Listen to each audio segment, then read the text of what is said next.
Hello, and thank you so much for joining us. My name is Ashley Craven, and I am the Marketing Director of Gryphon House. And today I am joined by the lovely Dr. Elizabeth Joy Erwin. Dr. Erwin is a professor of early childhood education. She is a professor of education at Montclair State University currently, and she wrote a book that will soon be published by Gryphon House. It's called The Power of Presence, A Guide to Mindfulness in Early Childhood. She has published widely in prestigious academic journals, has authored multiple books and chapters on a variety of topics. She has tons and tons of experience in early childhood, and she has engaged in an educational inquiry and projects with universities around the world. Dr. Erwin currently lives in New York City, where she practices yoga and meditation every day. So, Dr. Erwin, hello, and thank you so much for joining us. Hi, Ashley. Great to see you as always. Thanks for inviting me. This is great. Good to see you. Oh, yes. So today I'm excited to chat with you about, how to create your own retreat. And right now we're in this interesting period. I've heard it be referred to as the Great Pause, which I think is a beautiful way to look at it, to look at what's happening in our world right now. So I would love to get your thoughts and feedback on, what is a retreat and what is the importance of it for both adults and for children? Very good questions as always. It's interesting. Yes, this pause, in the book that's currently in press now with Gryphon House, there's a whole chapter on pausing. It's interesting. And I think of it as the power of the pause. There's a lot of power that we don't even realize when we take the time to pause. And just as you said, this global pandemic, I think, is an invitation and an opportunity to really step back and to pause. We don't have a choice. We're not able to go out and do our day-to-day activities. Everything has changed in terms of how we interact and how we shop and how we live for the time being. And so this whole idea of pausing, taking a moment to stop, to like really stop. And I think of it as the RE words. I may have mentioned that in a previous talk we had, but I do think it's a time to pause and look at those RE words like reviewing, our priorities in life, or renewing, or rejuvenating, or resetting, our goals or dreams, those kinds of things. So I love the pause. So this idea of a retreat, as you were saying, I realized, it's another RE word, retreat. I guess I never thought about it in this way, but, a treat is something, we treat ourselves to, and RE is like again and again. So in a way, it's this process of constantly revisiting this treat, whatever the treat is. And I think people often go on retreats, right, to rejuvenate and to rediscover and redefine and all these kinds of things. And I'm wondering how we can use this time as a retreat for ourselves and the young children in our lives. Just thinking about retreat a little differently, though. Instead of going somewhere, it's kind of being home. Yeah. Exactly. I was just going to, translate that myself. When you think of a retreat, I think of, so I've gotten invited to yoga retreats in Hawaii, or I think Bali. Sadly, I haven't been able to go, hopefully someday. But when you think of the word retreat, you think of going to some far off, amazing destination. But, it doesn't necessarily have to be like that. And it sounds like, in the way that you're explaining what a retreat is, it's an opportunity to slow down. And I think, you kind of think of a vacation and a staycation. You can, by doing either of those things, accomplish the same thing. And that is get out of your routine and treat yourself, treat yourself with patience and kindness and slowing down and what have you. And so I love that idea that a retreat or a vacation can happen even if you're at home, which so many people around the world are right now.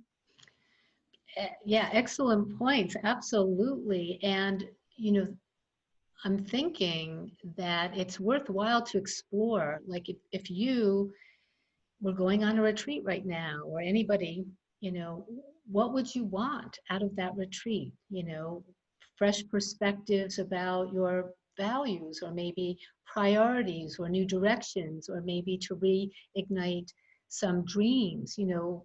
So I think it's interesting to explore. So if you were going on a retreat, what is it that you would hope for? And whatever those ideas come that are coming up, those are the ideas to bring into our homes right now, and to reconsider and to redesign, you know, whatever that looks like in our lives. And that word RE, it's again and again.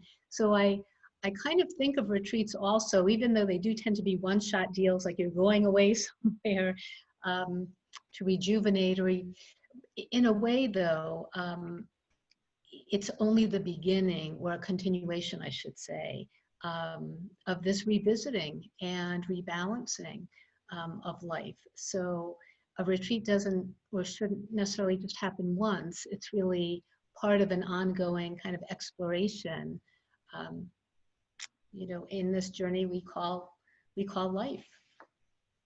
Yeah, that's so true. What are ways that you think that, excuse me, that families could create a retreat for their children or their child right now, being that they are at home during this great pause, during this, during this time? It's a great question. I always start with the adults, because I think if we're, you know, calm in our bodies and quiet in our minds, that's what we're going to transmit, you know, to children. So I always spend a lot of time thinking about, you know, our behavior. Um, I do think it's how we, here's another RE word, how we reframe the conversation, you know, and how we talk about it.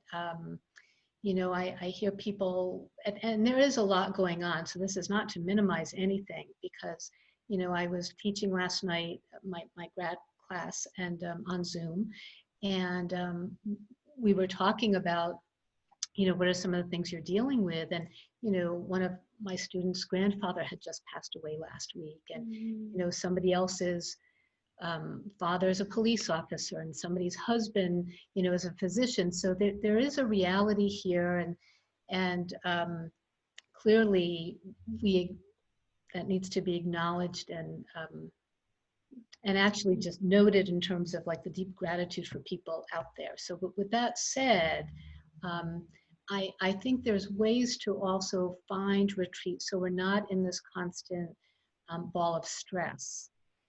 And you know, my yoga teacher was talking about how fear sometimes, not fear, stress turns into fear, and then that fear turns into almost panic, and it's hard to get back once we're in that state of panic.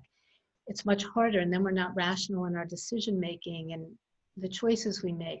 So if we can kind of identify that stress before it gets kind of full blown, and that's why all these practices we're talking about, we just talked about stillness and inviting that in, um, and you know, this idea of a retreat. So how to bring retreat, you know, into our homes, and how to do that with children.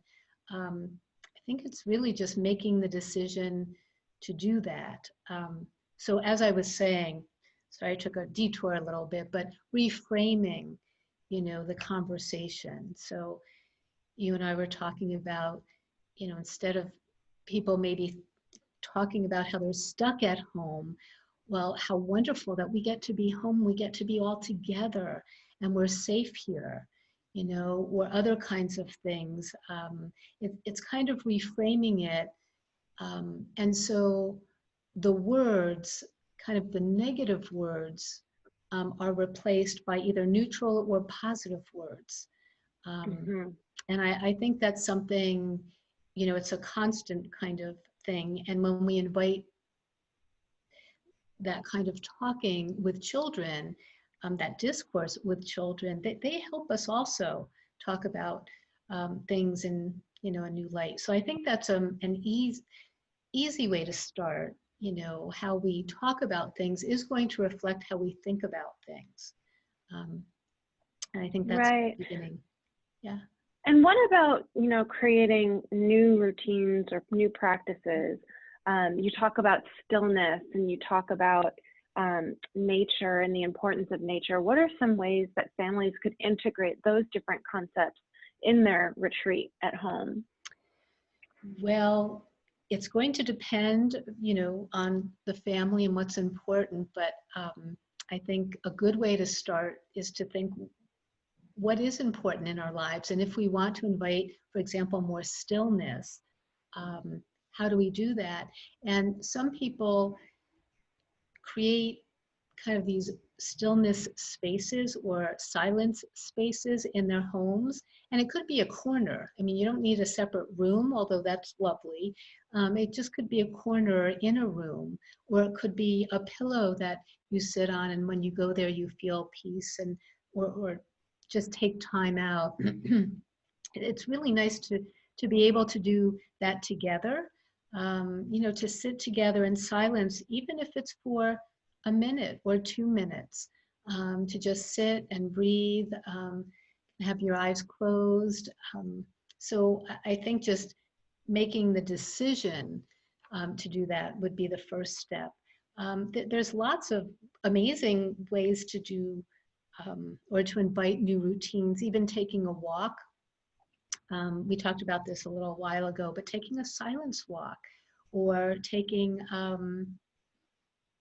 a color walk and looking, at all the yellow you might see on the walk, or especially now with spring here and just everything's blooming and blossoming. I think also, well, boy, my mind's going in so many directions because there's lots of ways, even in terms of reading stories with one another and just that idea of slowing down, um, pausing, noticing. So I think reading together and having conversations about the book and asking questions like, um, how do you think that character feels? And Mm-hmm. what would you do in that situation? And those kinds of things where we invite like a deeper level thinking, but it's all really related to mindfulness and noticing and those kinds of things. Um, um, so I those are, love that. sorry, those are a couple of ideas. Yeah. I'm thinking there's so many directions to go in, but that's probably a good place to be. Right, a good place to start. I love that. Well, thank you for sharing those ideas. I think, everything from how do you reframe what's happening and how do you, have a conversation with your child or your children about, the opportunity that's presenting itself. Mm-hmm. And then I think, going through and having that affect your routines. How are you, what are the different ways that you could practice presence, practice stillness, and practice opportunities to develop new skills, whether it's going for a walk or reading a story or finding your silence or your mindfulness little corner of a room or what have you. So I think that's all beautiful. Thank you for sharing those ideas, Dr. Erwin. Oh, you're so welcome. I just, as I'm thinking, there are other simple ways. I know we're about to sign off, but even practicing yoga together, even if you've never taken a yoga class or done yoga, there's lots of books about yoga. And since we're not able to leave our homes, there are, lots of opportunities to learn about yoga and to explore that together with children. So that's kind of a fun way. And there's also like guided meditations. We can just make them up, about where we're going and having kind of a slow mindfulness meditation. Maybe that's for another conversation. But yeah, there's so many ways. It's really just thinking outside the box. and figuring out Right. just how to invite, stillness and that sense of retreat into our lives, today and also moving forward. So I thank you, love that. Ashley. Yeah, that's beautiful. And then one more thing, Dr. Erwin, I believe you have a retreat that you're in the process of planning. Ah. Would you like to share a little bit about that? Sure. There is a retreat. Yes, I have to say I've been probably planning it in my head for a decade. It's really like a dream come true for me. Um, and it is in Bali, and it will be in January of 2021. And it's going to be, around mindfulness and also developing and deepening a practice. And it could be any kind of practice. People are going to come with, maybe an interest in deepening their teaching practice or a musical practice or a yoga practice or writing practice, whatever it is. But I've partnered with the Bali Institute, and they have just taken care of every imaginable detail. It's going to be exquisite. I've never been there, so there's just going to be a perfect balance of, beauty, stillness, adventure, deep inquiry. It's, I think, a trip of a lifetime. So um, thank you for letting me talk a little about it. Several months Of away. course. Very excited. Yeah. Right. Well, it sounds absolutely lovely. And we'll be sure to share a link to register along with this video. So, But thank you again, Dr. Erwin. We truly appreciate your time and your expertise and all of these great and approachable ideas that you shared with us today. So thank you. oh, thank you, Ashley, as always, for inviting me. It's always a delight to speak with you. Thank you.